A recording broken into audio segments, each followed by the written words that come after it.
अध्याय 12 और भी ज्यादा मोड़ों और उलझनों के साथ सामने आता है, जो शांत दिखाई देता है लेकिन भीतर ही भीतर बेहद खतरनाक है।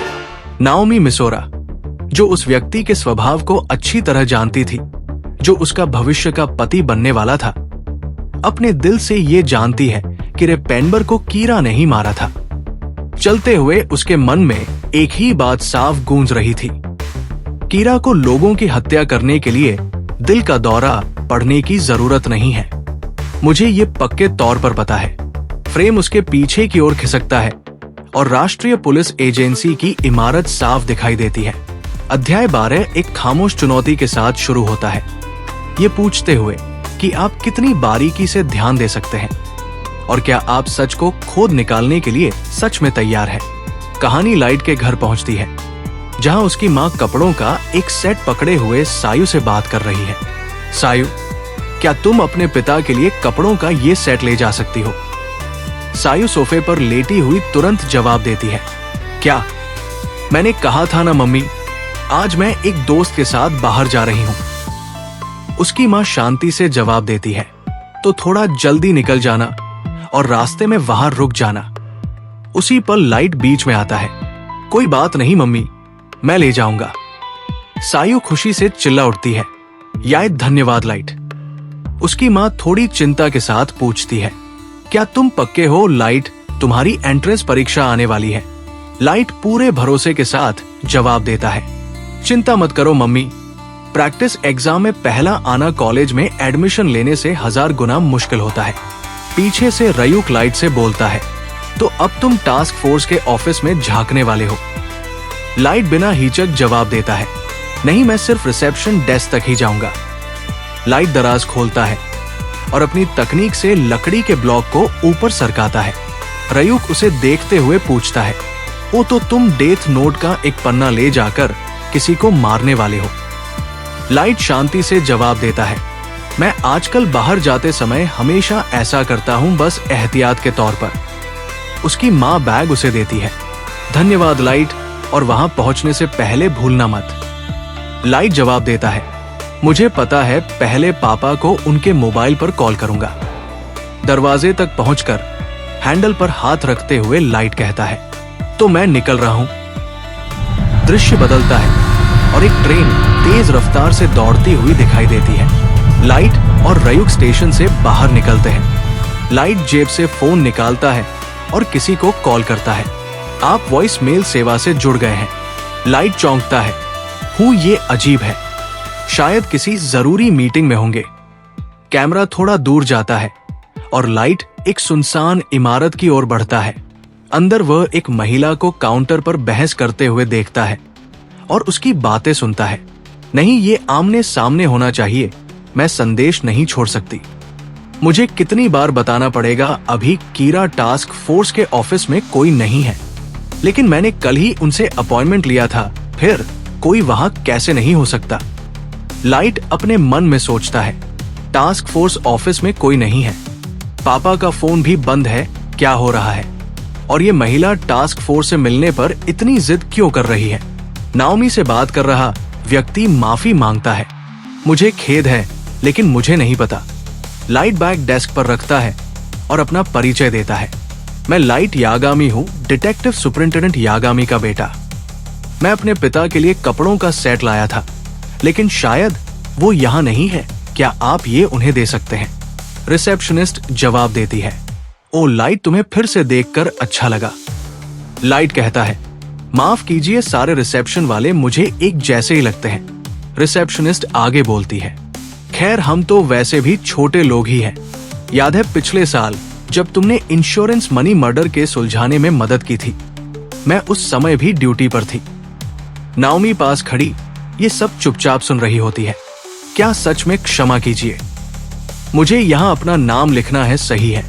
रिसेप्शनिस्ट लाइट से पूछती है, तो क्या तुम भी कीरा के सुलझाने की कोशिश कर रहे हो लाइट? लाइट आत्मविश्वास से जवाब देता है, हाँ, अगर मैं सही दिशा में हूं तो शायद मैं एल से पहले उसे पकड़ लूं। नाओमी अपने मन में सोचती है, एल से पहले? रिसेप्शनिस्ट उसे भरोसा दिलाती है, आप हम पर भरोसा कर सकती है, हम भी एनपीए से हैं। हम वादा करते हैं कि आपका संदेश टास्क फोर्स तक पहुंचा देंगे। लाइट थोड़ी देर रुकता है, फिर कहता है, मेरे पिता कीरा केस की जांच करने वाली टास्क फोर्स के प्रमुख हैं। अगर आप चाहें तो मैं आपको उनसे संपर्क करा सकता हूं। वो आगे जोड़ता है, हालांकि अभी उनका फोन बंद लग रहा है, इसलिए बाद में ही होगा। FBI एजेंट्स की हत्या के बाद से कई लोग टास्क फोर्स छोड़ चुके हैं, इसलिए इस समय स्टाफ की कमी है। रिसेप्शनिस्ट टोकती है, लाइट तुम्हें ये बात नहीं कहनी चाहिए थी। लाइट जवाब देता है, ये तो आम बात है, ऐसी अफवाहें जल्दी फैल जाती है। वो मन ही मन सोचता है, वैसे भी मुझे लगता है मैं इस महिला पर भरोसा कर सकता हूँ। उसकी आंखें यही कहती है और वो काफी सतर्क स्वभाव की है। FBI हत्याओं से लगता है कि NPA के अंदर कुछ गड़बड़ है, इसलिए वो सीधे टास्क फोर्स से बात करना चाहती है। वो कोई जोखिम नहीं लेना चाहती। रिसेप्शन डेस्क पर खामोशी छा जाती है और नाओमी और लाइट साथ में आगे बढ़ते हैं। अगर आप इंतजार कर सकती हैं तो उनसे बात कर लीजिए। मेरे पिता मेरी वॉइस मेल सुनते ही मुझे कॉल करेंगे, लेकिन आपको मेरे पिता और मुझ पर भरोसा करना होगा, वरना ये काम नहीं करेगा। हाँ, पीछे से रयुक बड़बड़ाता है, ये इतना दोस्ताना लड़का कौन है? नाओमी एक पल रुकती है और फिर कहती है, ठीक है। लाइट आगे कहता है, मैं आपको अपने पिता का नंबर नहीं दे सकता, लेकिन अगर आप मेरे फोन पर उनसे बात करें तो मुझे कोई आपत्ति नहीं। वो जवाब देती है, धन्यवाद। रयुक फिर से बड़बड़ाता है, तो तुमने उसे हमारे जाल में फंसा लिया लाइट। पता नहीं वह टास्क फोर्स को क्या बताना चाहती है। ये घातक भी हो सकता है। लाइट मन में सोचता है, कितना घातक हो सकता है, फिर भी बेहतर है मैं जान लूं। दोनों पास रखी कुर्सियों पर बैठ जाते हैं। ये ठीक नहीं है। NPA की इमारत कैमरों से भरी हुई है। लाइट सोचता रहता है, मेरे हिसाब से कीरा के पास लोगों की सोच से कहीं ज्यादा ताकत है। नाओमी जवाब देती है, मैंने भी यही महसूस किया है, इसलिए मैं यहां हूं। लाइट चौंकता है, तुमने भी ये महसूस किया है? ये हैरान करने वाला है, लेकिन ये जगह ठीक नहीं है। NPA अब खतरनाक हो सकता है। चलो बाहर चलते हैं। वो जोड़ता है, जब मैं नहीं चाहता कि कोई मेरी बात सुने तो मुझे बाहर टहलते हुए बात करना पसंद है। उम्मीद है तुम्हें बुरा नहीं लगेगा। नाओमी जवाब देती है, मुझे कोई आपत्ति नहीं।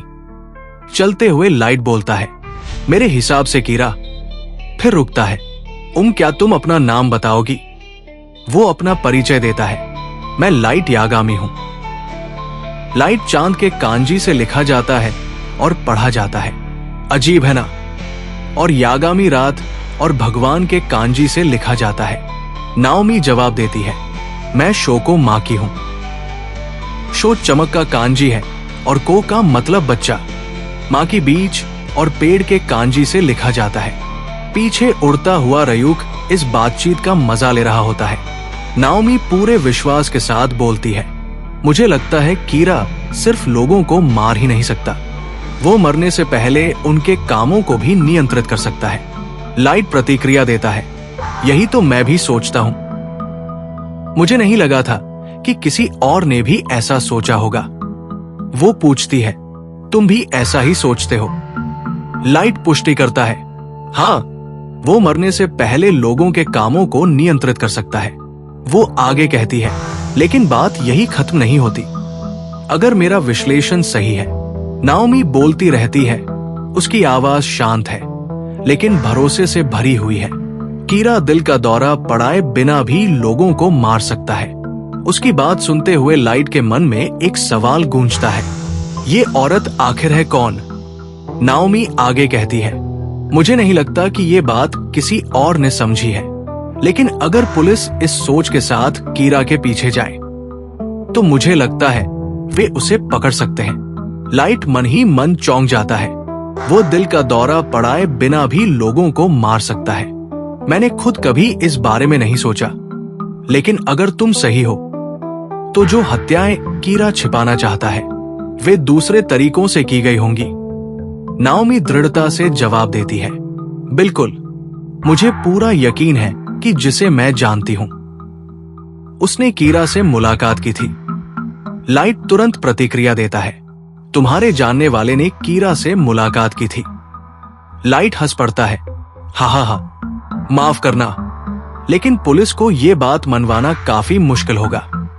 नाओमी शांति से जवाब देती है, मुझे पता है, इसीलिए मैं अपना पूरा तर्क टास्क फोर्स को विस्तार से समझाना चाहती हूं। लाइट उससे और पूछता है, अगर तुम्हारे दोस्त ने सच में कीरा से मुलाकात की थी तो वही टास्क फोर्स से बात क्यों नहीं कर रहा?